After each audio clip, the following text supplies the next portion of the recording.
Señoras y señores, es siempre una gran alegría volver a la maravillosa ciudad de Madrid, pero unirme a ustedes en la celebración de los 35 años del Mundo es realmente un gran placer. Quiero empezar agradeciéndoles su compromiso y su implicación. Hablo en nombre de todo el Parlamento Europeo al decir que sentimos un enorme respeto por el trabajo que hacen y los riesgos que asumen para informar a los ciudadanos. No es una sorpresa que durante las últimas 3 décadas y media el mundo se haya convertido en una referencia, sinónimo de apoyo a la democracia española y europea. I switch to English now. I'm not going to spend the whole thing. So, first of all, too often politicians and journalists are seen as two opposing forces.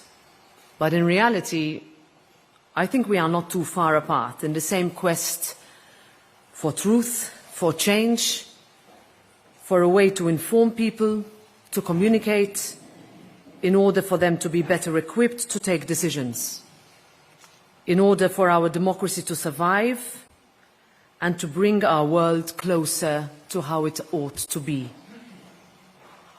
We cannot take democracy for granted. We cannot take the freedoms that Europe offers for granted. We meet here at the moment where the funeral of Alexei Navalny is taking place. Too many in Europe remember what it means to live unfree. And with Russia's illegal expansionist aggression now entering its 3rd year of war in Ukraine, of war on our values and way of life, we need to remember what is at stake. For Ukraine and for Europe, we need to remind our people that the freedoms we cherish do not come through coincidence. The freedom to live how we want, the freedom to pursue our own happiness, and to vote for who we like, to be equal before the law, to read independent journalism, to say what we want, to disagree, to assemble, to dissent without consequence. These are the values that people have fought for, people voted for, and ones we must protect. And in this moment, I cannot help but think of all the journalists that have paid the ultimate price to safeguard these freedoms. El Mundo journalists, like José Luis López de la Calle, Julio Fuentes Serrano, and Julio Anguita Parrado, 3 beacons of truth and light in a world that is so often murky and dark. Daphne Caruana Galizia in my country, Jan Kuciak in Slovakia. I pay tribute to their courage as we pledge to make it easier for journalists, because the press should never be a target. Ladies and gentlemen, I am proud that Europe has rallied with unprecedented unity in support of Ukraine from the start. And we will continue for as long as it takes, because as Russia's aggression represents an existential threat also to our union, to our values, and to our freedom. And if we do not stand with Ukraine, everything we promised and everything we inherited risks crumbling. Europe will always stand for peace. But we know that peace without dignity, without accountability, without justice, is no real peace at all. This is the same philosophy that drives our reaction to the situation in the Middle East.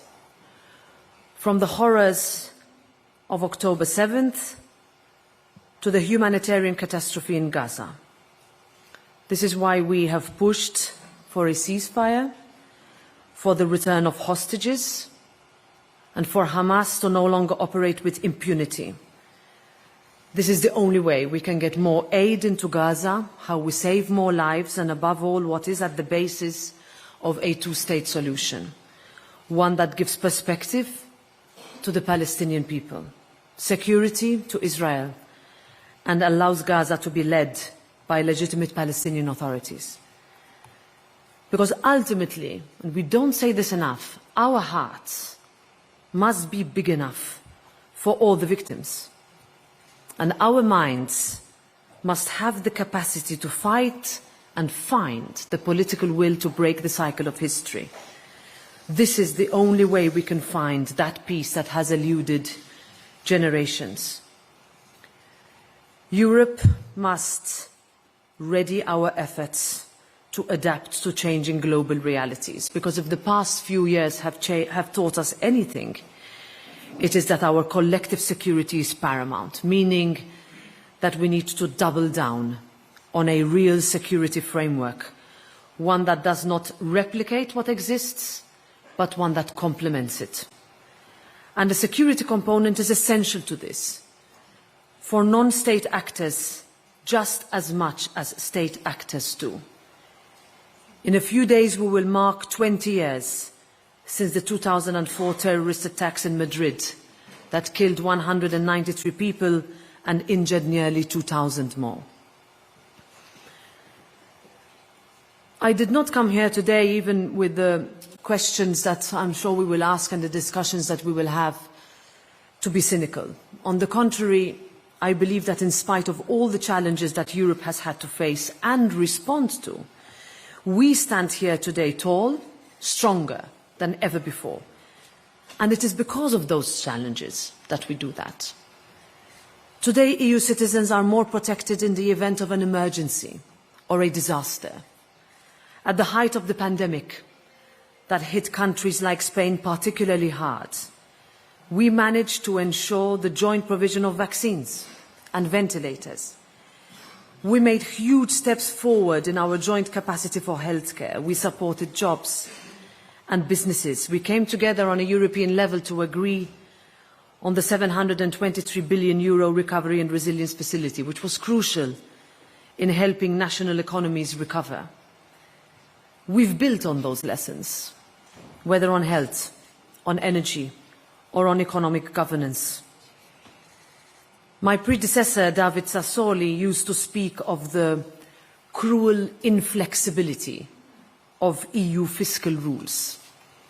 We managed to find an agreement that maintains fiscal prudence, which is necessary, while at the same time ensuring that member states have the ability to finance twins transitions, repay our debts, and stabilise investment levels. This legislature, the past 5 years, have seen huge strides forward.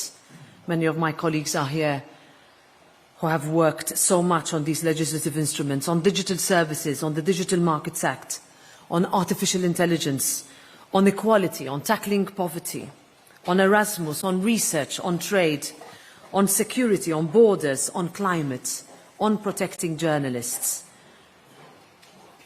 But perhaps the most historic agreement we have reached in this term is that on our EU asylum and migration laws. That was almost 10 years in the making. It is a deal that incorporates both responsibility and solidarity between member states, one that strengthens borders, one that is fair with those who are in need of protection, one that is firm with those who are not eligible for asylum, and one that is strong against those traffickers who exploit the most vulnerable. And here I want to pay tribute to Spain's presidency of the Council of the European Union. It would not have been possible without their commitment.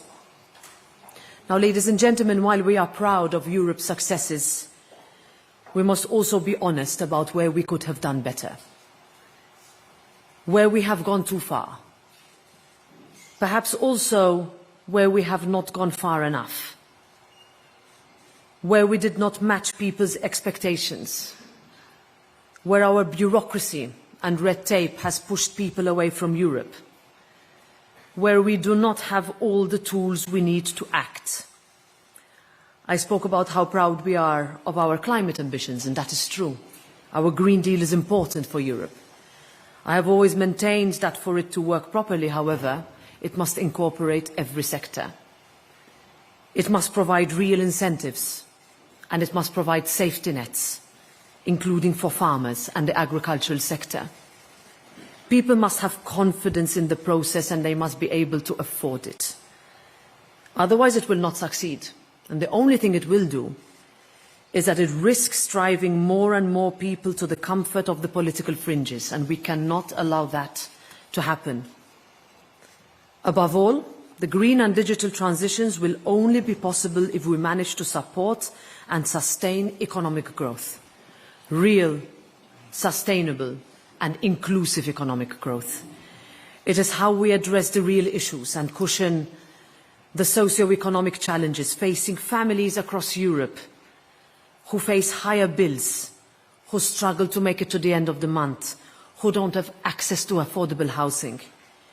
It is how businesses and industries can create jobs, they can generate wealth, ensure Europe's global competitiveness and keep capital in Europe. We need to listen more and we need to listen harder.